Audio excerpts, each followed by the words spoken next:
Alright, God. Alright, so Shalom. Shalom, Israel. Shalom, Yasharallah. This is your brother back to the Spirit. I always want to give all praises, honor, and glory unto the Most High God, whose name is Yahweh, and through his Son, whose name is Yahweh Shai Hamashiach. And that's how you say Jesus Christ, but in the Paleo Hebrew, which is the ancient Hebrew, which is the Lashon Kodash, the Holy Tongue. You know, giving all praises unto them. And in this video, what I want to go through is touching on the 10 tribes of Israel. Right? Let me pull this up real quick. The 10 tribes, man. It was obviously we a whole 12, but you have the 10, which is the so-called Northern Kingdom, as you would say. And that consists of all these right here, Ephraim all the way down to Naphtali. So on this left-hand side, you have their true nationality, and on the right-hand side, you have their so-called nationality that they were given by their oppressors and that they were given by their conquerors, the Spaniards. See, like the Puerto Ricans, who will be Ephraimites. Before the Spaniards came over and forced this name on them, forced their religions and their customs and their language, they were Taino Indians, right? Living in the West Indies, right? And they had their own customs, languages, and they were in fact actually keeping the Mosaic law. But before they was calling themselves even Tainos, they was Ephraimites from Israel. Same thing with the rest of these tribes, man. Even the Mexicans. Before the Mexicans was forced to be called this, they were calling themselves Aztecs. Now, before their ancestors was calling themselves Aztecs, they were calling themselves Issacharites, right? Israelites from the tribe of Issachar. You see, so that's what I'm gonna go through and actually show today. Right, we're gonna go through scriptures. We're gonna go through historical documents, go through different books, right, and just bring out the facts, right? So now we're gonna start here in the book of Second Measures, chapter 13, verse 40. Okay, it says those are the 10 tribes which were carried away prisoners out of their own land in the time of Hosea the king, who Salmanasar, the king of Assyria, led away captive. He carried them over the waters, so they came into another land. So you see the 10 tribes. Now again, if you're not familiar with that, I got this pulled up here concerning the how the kingdom of Israel is split into two. See, it says after Solomon, the kingdom was divided into two parts, right? And also, real quick, I got this right here just to show you. Let me max that out real quick. So just to show you, before the time of King Solomon, you always had Israel one kingdom. See, so it used to be Saul, who was the first king of Israel, right? David was the second king of the whole entire Israel, right? Solomon, he was the third king, right? And now after Solomon, the kingdom divided into two. So it became the northern kingdom of Israel, and then you had the southern kingdom of Judah. See, now we're going to go back to this. See, so it says the northern kingdom under Jeroboam, right? It was the capital located in Samaria. This kingdom is called the kingdom of Israel, and then you had the southern kingdom under King Rehoboam, Solomon's son. It is the capital of the Jerusalem. The kingdom is called the kingdom of Judah. All the kings of Judah descended from King David. See, so now let me bring this up. So right here, as you see, I got the 12 tribes pulled up, and this is just for if anyone not too familiar with the whole two kingdoms.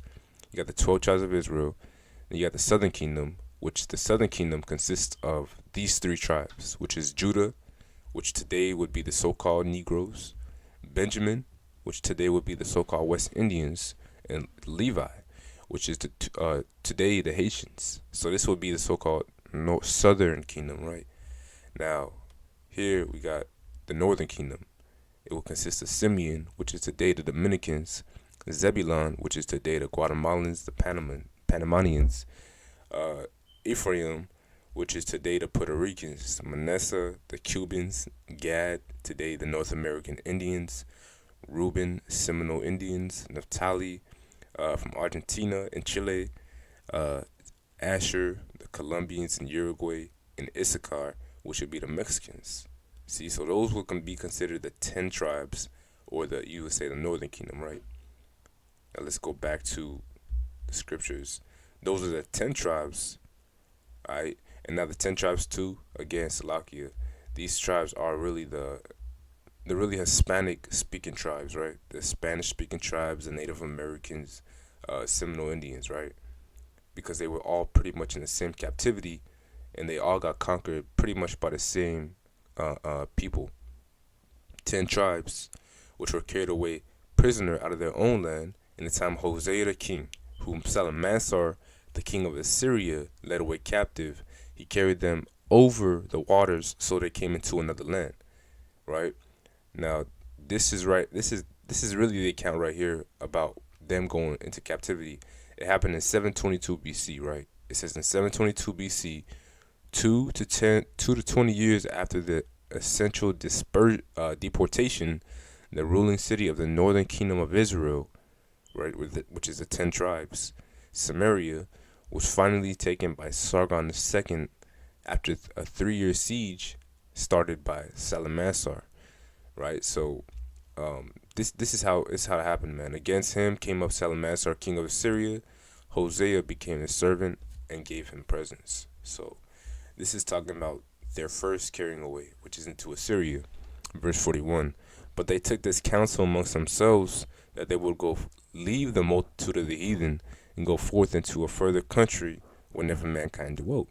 See, so what the 10 tribes, what they ended up doing was they were tired of being slaves to the Assyrians. So they came together on one accord and they said, we're going to go to a whole nother land where never mankind has even dwelt, where there's no life, no habitation, no man stepped their foot there. They're going to go try to inhabit that land.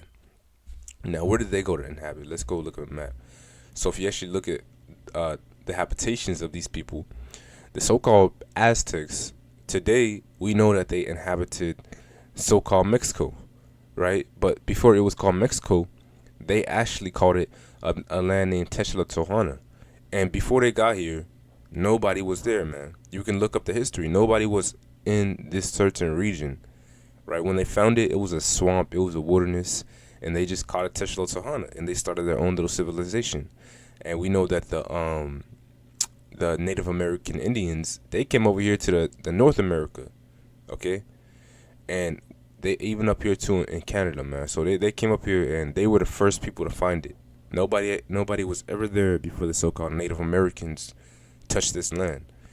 So-called even the other tribes like the Dominicans, so-called Puerto Ricans, they came to all these islands right here, the West Indies, as you would say, right? Now, before they got here, nobody dwelt there, man. They the first ones to find that thing. Same thing with all these other tribes, Chile, Argentina. You had the tribe of Reuben, Asher, and pretty much Manasseh, Asher, Naphtali. They was all pretty much down here. So it just said that they would go to a country where never mankind dwelt. You see? And if you actually know, before 1492, before so-called Christopher Columbus sailed the ocean blue, as they say, they didn't believe that this side of the world existed. They thought it was just this region right here. They thought this was it, right? They didn't know until Christopher Columbus got hold of, the Apocrypha, which we're reading, which is a Bible, and then he actually read these scriptures.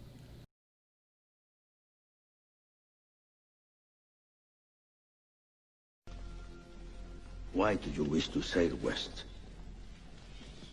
To open a new route to Asia.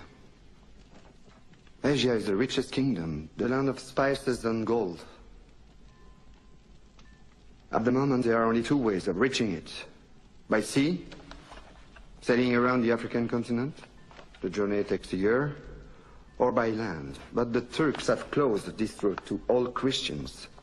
There is a third way. By sailing west across the ocean sea. The distance is unknown. It's said to be infinite.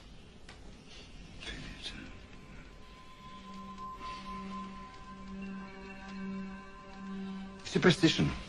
I believe the Indies are no more than 750 leagues west of the Canary Islands. How can you be so certain? The calculations of Toscanelli, Marin de Tir, Esdras. Esdras is a Jew. So what's worse? 2 minutes, and already you're a dead man. For telling the truth? Yes. We are burning people for less. The men you're about to confront have no emotion. And he, through the spirit, he actually went through and took, he went through and came over here, man. You see? So it was known as the New World. Christopher Columbus even called this side of the world the New World. But we know that the so-called natives, they were already here when Christopher Columbus reached down here, man. You see? We're going to keep going. It says, but that they might keep their own statutes, which they never kept in their own land. You see? Now, when they got here, they actually was keeping the laws, statutes, and commandments. Now, they wasn't keeping it exactly like we kept it in Israel, but they were still keeping a lot of things the same way. You know, like I got this picture up right here. Yeah, as you can see, this is a Taino Indian, right? And pretty much all the so-called Indians, they pretty much dress very similar, you know. And you can obviously see what they got right here, which is the fringes, right? Now, why did they got these fringes on the borders of their garments? Right now, let me pull that up. Okay, this is the book of Numbers, chapter 15, verses 38. Right, we're gonna get this here in let's get this. So it says Numbers 15:38 says, "Speak unto the children of Israel, and bid them that they make them fringes in the borders of their garments, and throughout their generations, and they put upon a fringe a border, a ribbon of blue." And that was a commandment that we're supposed to have fringes on the borders of our garments. Right now it says, "And it shall be unto you for a fringe, that ye may look upon it, and remember all the commandments of Yahweh, and do them, that you seek not after your own heart, which you used to go a whoring after, your own heart and your own eyes after you used to go a whoring." See, so that's exactly why we wore these things, was to remind us of the laws, the statutes, and the commandments. You see, and if you ever wonder why a lot of Native Americans to this day, they still wear, in their ancient garments, they still wear fringes, man. Right? Although they don't know they do it for no more. Right? They think it's just, they wear it, helps them fly in the wind or something. I don't know. But that's why they still do it, because their ancestors was doing that thing, man. You see? You still got them so called doing these things today. They still got fringes. Like I said, although they don't know why, but this is a custom that we used to keep in Israel, right? And if you didn't know too, they spoke Hebrew, right? The Indians and the so-called Seminole Indians, the Taino Indians, the Aztecs, they pretty much all spoke Hebrew, right? And now we're gonna actually prove that real quick, man. Real quick, I'm gonna prove that. Now I got this book called The Lost Tribes and Promised Lands, right? To prove that, it says the origins of American racism, right? By a man named Ronald Sanders. Now this man, he was a historian. He used a lot of historical documents, did a lot of research to basically put this book together. So it's a pretty good book in general. But this book, it speaks on how the Spaniards, the conquistadors, how they came over here to America while the Indians were still here, and what they were trying to say was they were going to document and take notes and just observe how they lived, man. They want to observe the Taino Indians, the Native American Indians, and Seminole Indians, and just document their way of life, is what they were so-called trying to do. But we know how that turned out, right? Anyways, the man Roland Sanders, he essentially started this book. What he was trying to do was actually disprove the fact that the Indians were the Israelites. He didn't believe that. But, as he did more research, and he dug a little deeper, he actually found out that they truly are the Israelites. So he dug deep, and he actually came across the truth, and he ended up pretty much writing a whole book about it. Now we're just gonna read a page from this book. This is 364 of the Lost Tribes of Promised Land, right? Now this right here is going into a man. His name is Matazino. He's a Spaniard. Okay, he's a European explorer, Portuguese, but basically, right now he's incarcerated at this point in the book, right? And he's having thoughts in his head. Now he says, those Indians, he told himself, they are the Hebrews. So he pretty much knew, like, okay, these Indians, they are the Hebrews. He came to that conclusion. Pondering this thought incredulously, and yet with growing conviction, he resolved that if he ever was released, he would seek out the Indian Francisco and try to learn the truth. So if he ever got out, he would try to seek this native man, this native Indian, and try to learn the truth about who they truly were. Montezino's story, unclear as to the circumstances of his incarceration, is equally unclear as to those of his release, but released he was. And he immediately went to Francisco. Again, as Francisco, he's so-called Indian, revealing himself as a Jew. So Francisco straight up told Montezino that he was, of a Jewish, or he came from a Jew lineage, right? Montezino proclaimed his conviction that Francisco's hidden people, right, the hidden people is, the so-called Indians, were of the same race as he. Would Francisco lead him to them? So I'm gonna skip this paragraph right here, but I'm gonna start here. Waving a banner high in the air, the Indian guides soon greeted by a puff of smoke far beyond the other bank of the river. Right, so that's just how that's their sign on how they got. They let each other know where they were. Right, in response to his signal, the two men waited. Eventually, a canoe appeared, bearing 3 men and women, all of them Indians. Right, so they went to pick up 3 men and women, and they was all native Indians. It says, to the place where Francisco and Montezino were standing at the water's edge. The woman got off and spoke to Francisco in Indian tongue that Montezino could not understand. Although he could perceive that he was being identified in the conversation, she turned to her male companions to explain the situation. Right now it says, upon hearing her words, they rose, went over to Montezino, and to his utter astonishment said, Shema Yasharallah Alahayanawa Akkad. Right, that is to say, Hear, O Israel, the Lord our God, the Lord is one. They had recited in Hebrew the fundamental credo of Judaism. Right, so there you have it, man. You have this so-called native Indian woman. She straight up said the credo of Israel, man. Right. Now I didn't say verbatim. Obviously, they got it written here in modern Hebrew, but we know that's not how you read it, man. It's really written, or it's really said in the Paleo Hebrew, the ancient Hebrew, which is the Lashon Kodash, which is actually the Holy Tongue. Right? They got a Shema Yisrael, Adonai Eloheinu, Adonai Akkad, but it's really Shema Yasharallah Alahayanawa Akkad. Right? Now we're going to keep going. A brief conversation that ensured in their common ancestral tongue. According to Montezino's, who fluency in it is almost as perplexing to the reader of his narrative as is that of his 3 mysterious new companions. Right now, they told him that they themselves were of the tribe of Reuben. So now they told him straight up, they're like, okay, we are from the tribe of Reuben. Right now, the tribe of Reuben today, they would be the so-called Seminole Indians. Right, that's who the tribe of Reuben is today, man. And these Indians, they knew that, right? And they said, and that the tribe of Joseph lived on an island nearby. So they were saying that the tribe of Joseph is a tribe of Ephraim, right? Now at the time, the tribe of Ephraim, they were the Taino Indians, right? Afterward, got conquered by the Spaniards, later on known as Puerto Ricans, right? So they knew who they were. They knew who the tribe of Joseph was. They straight up knew all this, man. They were speaking Hebrew. See? And this is what those conquistadors, they came to take notes and documents, and they came to find this out, man. That they were stumbling across the true children of Israel. So I mean, this is just documentation. Pretty much you can read the whole book called Lost Tribes and Promised Land. It's a good read. So yeah, right. Well, this here's my new bronc buster. This is my daughter, Catherine. Shalom Aleichem, Jackson 2 Bears. Mr. Ballou, what's the use of saying Shalom Aleichem to me?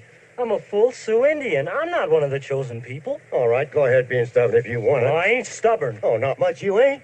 According to an ex-congressman of these United States I heard give a lecture at the Chautauqua this winter, Indians is the lost tribe of Israel, but he won't admit it. Just ain't true. He was an ex-congressman of these United States, I tell you. Oh, Papa, maybe he was mistaken. No, he was not.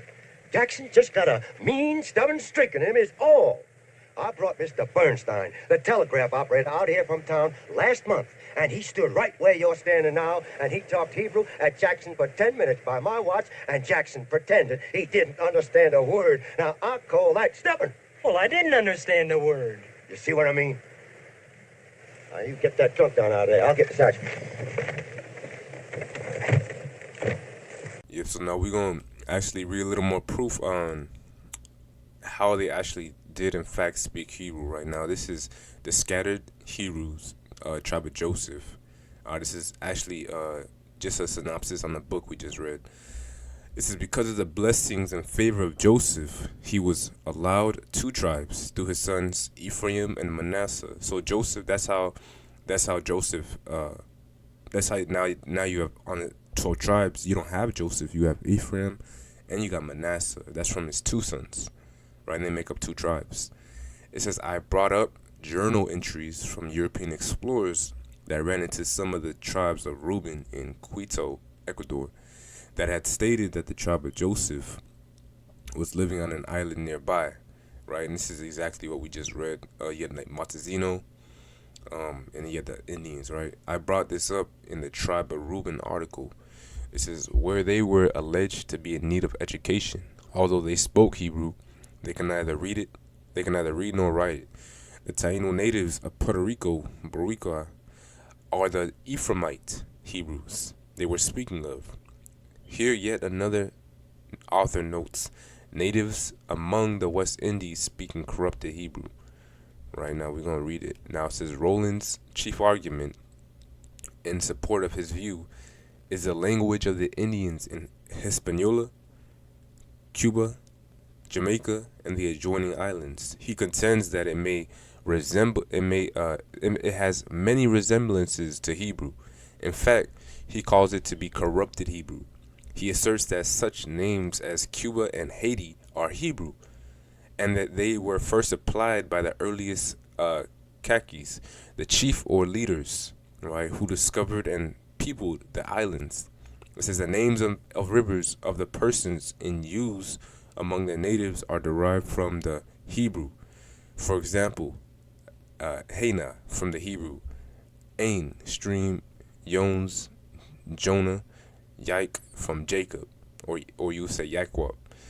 You see, so they were obviously speaking Hebrew. Now they just said that they were speaking more so something very similar or corrupted Hebrew. Right now, this is a lot of the reasons why is because 722 they were taken captive to slavery into Assyria. Right now, from there they left and they came to the so-called Americas, right? And throughout this whole time, man, the language was kind of corrupted when they was here. They started speaking another dialect. They came across over here, and they started doing their own little thing. So obviously, it was probably not going to be exactly. Let me bring this back up. It's not going to be exactly, the pure tongue. Now we're going to keep going.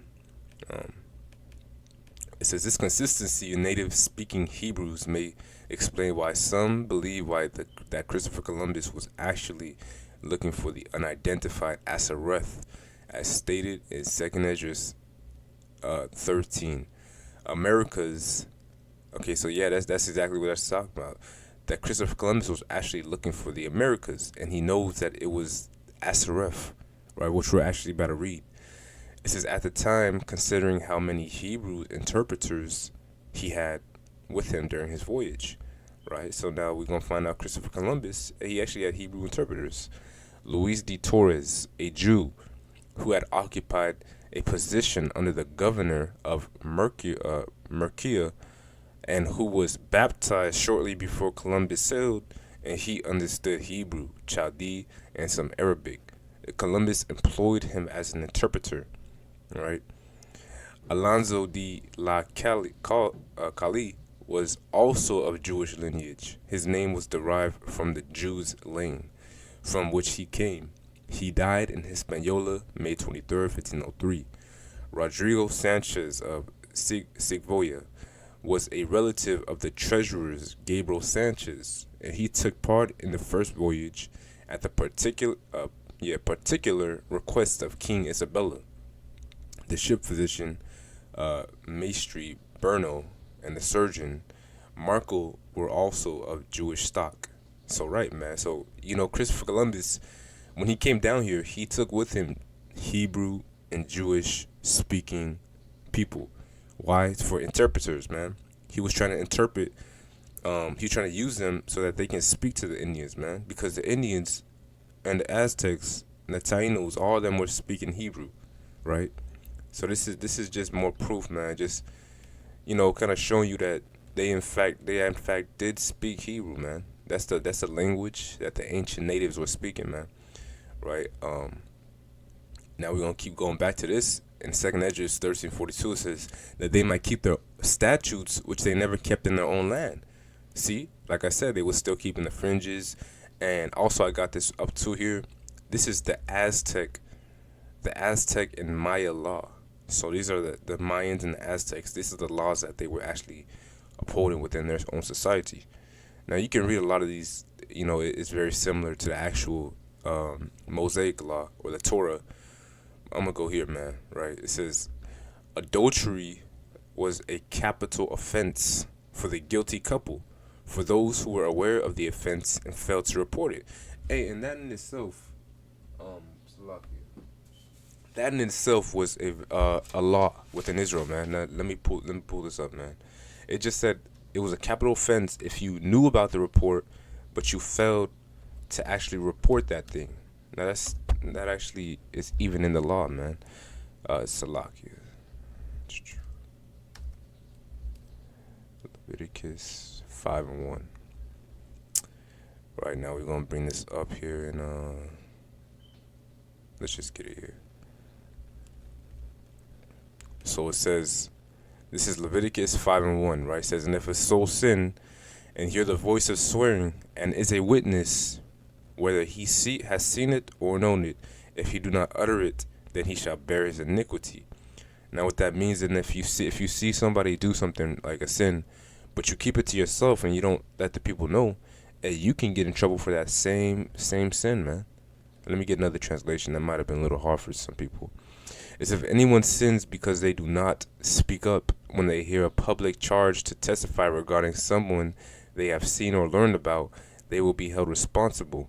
So right, you're supposed to actually speak up when you see somebody do something wrong, right? That's just how it was, man. You see it back in the days, right? It says adultery was a capital offense for the guilty couple, for those who were aware of the offense and failed to report it. See? And that's the Aztec law, man. The Mayan law.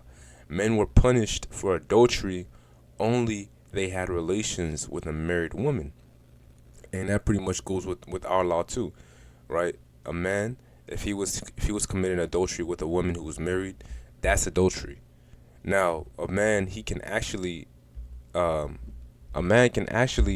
marry multiple women, right? He can only marry a woman that is not yet, as you would say, betrothed. Let's let you get that. I believe this is gonna be in the book of, I believe that's in Exodus 22, and I believe it's 16. Yeah, Khan. So let's go and get this. This is Exodus 22. Salakia, bear with me, Israel. 22 and 16. It says, if a man entice a maid that is not betrothed and lie with her, he shall surely endow her to be his wife. So a man, okay, he was able to entice a maid, which is a woman, a young woman, right, who is not betrothed. Now, if we look into what this word betrothed goes into, let's look into this real quick. Betrothed, the person to whom one is engaged. So if a woman is not engaged and say a man lied with her or had sex with her, he shall surely endow her to be his wife. See, so this is just showing you, if a man, he can in fact take a woman who is not married or engaged, and if he actually just lay down with her, that's marriage. All right, that was actually marriage, man. Now I got this law too. I show you that even men can have multiple wives, man. Right? This is Exodus chapter 21 and 10. No, Salah, my bad, man. See, so it says, let's go to KJV. It says, if he take him another wife, her food, her raiment, and her duty of marriage shall not be diminished. See, so a man can have multiple wives, right? That's exactly why even in their law, men were punished for adultery only they had relations with a married woman. So they was okay with having women that were not betrothed. And pretty much I'm pretty sure they had multiple wives too. But if a woman were to do it, it says married women who considered guilty regardless of the circumstance or marital status of their lovers. See, so a married woman, it don't matter who you were, man. As a woman, you're bound to your own husband. You still have one husband in the law, right? Now, if you was out there being a harlot, sleeping with other men while you were still married, you were burned, man. All right, you were burned. That tells you. In the Aztec law, if you look into their law, also, adultery for women was punished. I mean, they didn't have no mercy, man. They cut off your limbs, right? They set you on fire and they threw you down a cliff. That's what they did to women, because they was still kind of keeping these laws, man. You see, let me go to this. Children under the age of 10 were considered to be legally incapable of committing criminal acts, but were still expected to obey and respect their parents. And that's not law, man. Honor thy father and thy mother, that their days may be long. If they failed to do so, their parents could bring them before the court, which would order punishment such as beatings, disinheritance, or death, especially if the children assaulted their parents. And it says children of nobility were sentenced to death if they were disrespectful, cowardly, or wasteful. Hey, and this pretty much is straight of the law right there, right? Let me get that for you real quick, man. That's actually the law, man.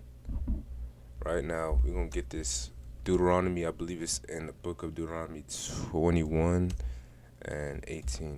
I believe it is, man. Yep. Now let's bring it up real quick.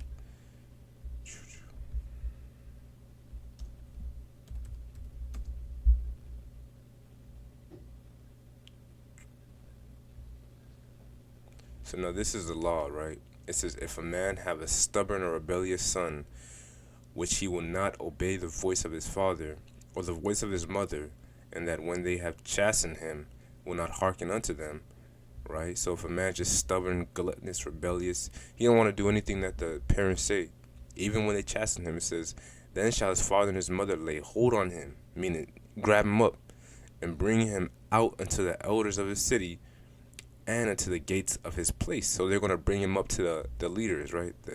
And they shall say unto the elders, this is our son, stubborn and rebellious. He will not obey our voice. He is a wicked. He is gluttonous and a wicked.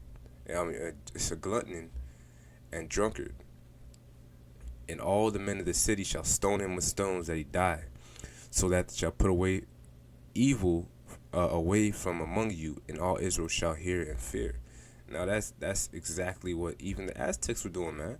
It says that they were respected the children were expected to respect and obey their parents, but if they failed to do so, their parents could bring them before the courts, which could order punishment such as beatings, disinheritance, or death. See, so these Aztecs, the Mayans, and like I said, all the Indians, they was like keeping all these laws, statutes, commandments, even when they came over here to the Americas, right? It says that they might keep their statutes, which they never kept in their own land. Verse 43, and they entered into the Euphrates by the narrow passages of the rivers, right? For the Most High then showed signs for them, and held stood the floods till they were passed over. For through the country there was a great way to go, namely of a year and a half, right? And the same region is called Asareth. Right now, this Asareth, you're gonna find out that this is actually America. Right now, it tells you that they went through. Now, if we get the map up, it says they went through the Euphrates River through the narrow passage. Right, so they was up here in Assyria, where they started, but they went through the Euphrates River, which pretty much kind of goes around Israel and it drops off right here. So they took the narrow passage, the Euphrates, out here. They went through the Persian Gulf, which would be right here, and then you would whip around. And then they came up into Asareth. All right, this is Asareth, man. Right, and it says that it took them about a year and a half, right? And they came into the region called Asareth. Now, I'm gonna actually look up I'm gonna actually look up this word Asareth and show you that this is actually talking about America, man. Now we're gonna get this in the Jewish encyclopedia, right? Jewish encyclopedia. Now this is Asareth, right? Sorry if you can't really read it. It's kind of blurry, but I'll read it.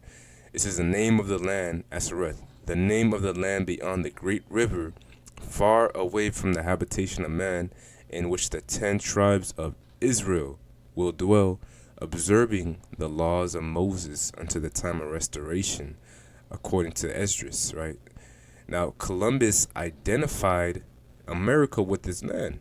So Christopher Columbus, he identified America with this land. So he knew Asareth when he was reading the scriptures, and that's exactly how Christopher Columbus even found this part of the world. Is because he was reading the scriptures, man. Right? He was reading the scriptures. He's like, okay, I see that it says that the Israelites they went to Assyria. Okay, so he knew it started at Assyria, right? And then he went down here. He's like, okay, they went through the Euphrates River through the narrow passage, right? And then he was doing some calculations, and then he found out that they came into a region called Asareth, and he said he understood it was never where mankind dwelt. That's why this man knew that there was something else out there, right? Because the scripture said it. That's exactly how he found the Indians, man, right? And I believe there's a movie called The Book 1492 that actually shows that. You see? So we're gonna keep going, man. It says at the same region called for the through it was a great way to go, namely a year and a half. The same region is called Asareth, which is America. Then dwelt they there until the latter time, and now when they shall begin to come. So it says that these tribes are going to be dwelling here until the last days. And that's exactly what's going on now. You still got the so-called Mexicans, Native Americans, Seminole Indians, Puerto Rican. We all still up in here in the western part of the world, which is Asareth or America, right? And you even have the so-called other Southern Kingdom too here, man, right?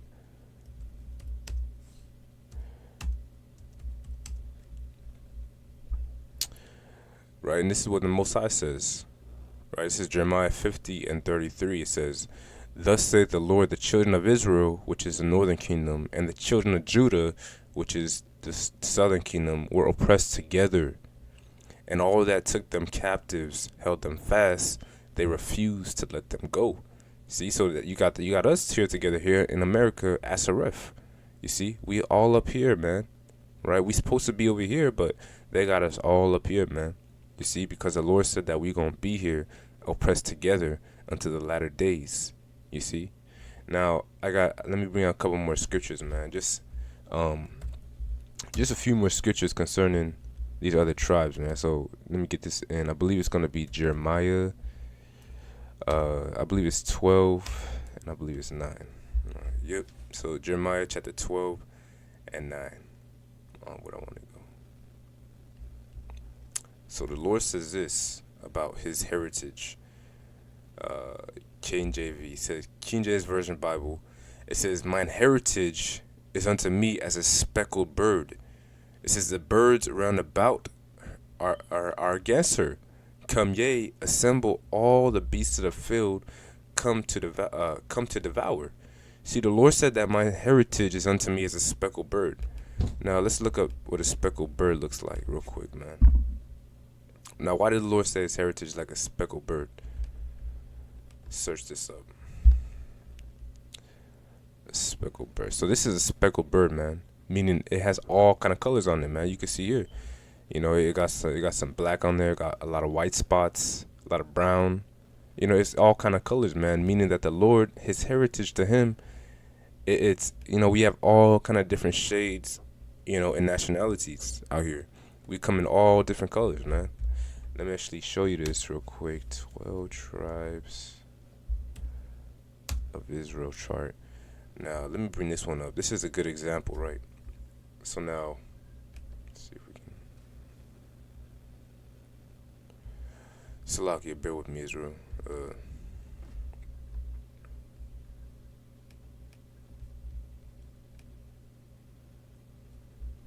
See if I get a better.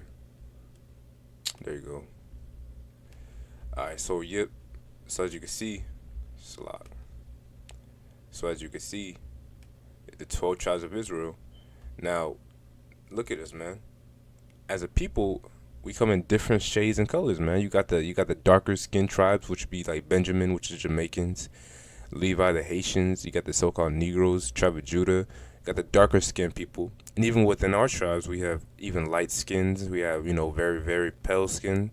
You know, Ephraim. Now Ephraim, they range from. I mean, Ephraim ranges from all the way to pale to very very dark. Right. Ephraim has all colors within their tribes. Right.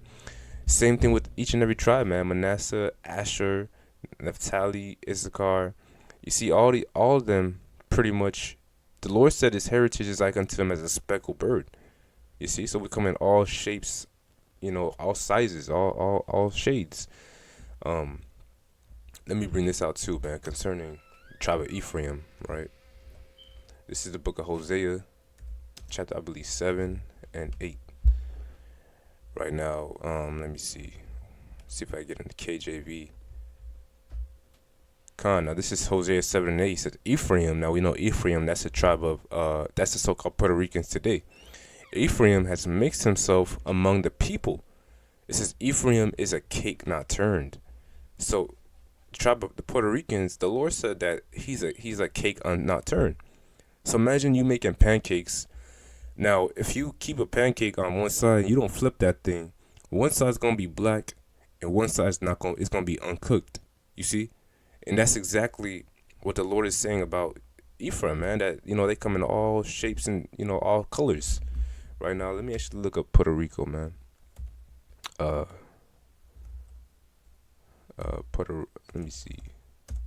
Puerto Rican people. Let's just see what comes up here. Not pendants. Salakia. Puerto Rican people. Let me see.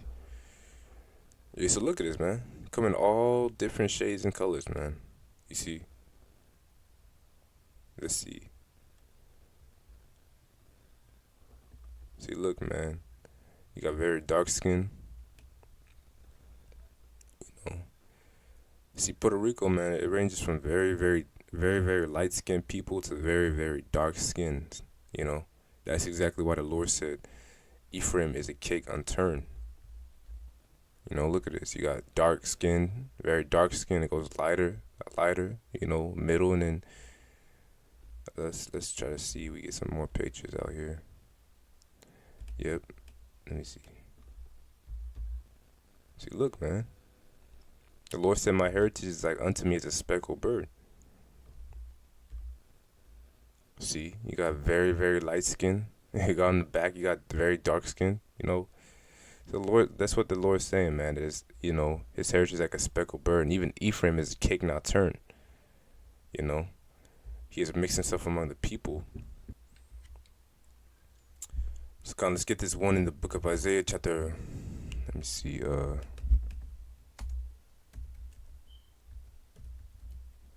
Isaiah chapter 1 and 3. All right, now this is last scripture. It says, let me see. It says, the ox knoweth his owner, and the ass his master's crib, but Israel do not know. My people did not consider. So the Most High just said that the ox and the ass, which is the donkeys, these are two dumb animals. They know who they belong to. But Israel did not know. My people did not consider. Right? Because our people, we don't know who we are, man. Right? We don't know who we belong to. We don't know our nationality.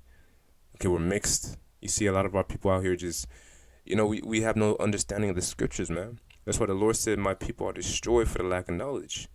So we got to come back to the Most High God, in these last days, man. Right? Come back to your true nationality. It says, my people are destroyed for the lack of knowledge. Because thou hast rejected knowledge, I will also reject thee, that thou shalt be no priest to me, seeing thou hast forgotten the law of thy God. I will also forget thy children. Right? So what we have to do in these last days is come back to the true understanding, come back to our true heritage, the true knowledge, which is the laws, the statutes, the commandments, right? And come back to your true heritage, man. Know who we are in these last days, right? So yeah, that's pretty much what I want to bring out. But until next time, hopefully someone was edified. But until next time, I want to say shalom.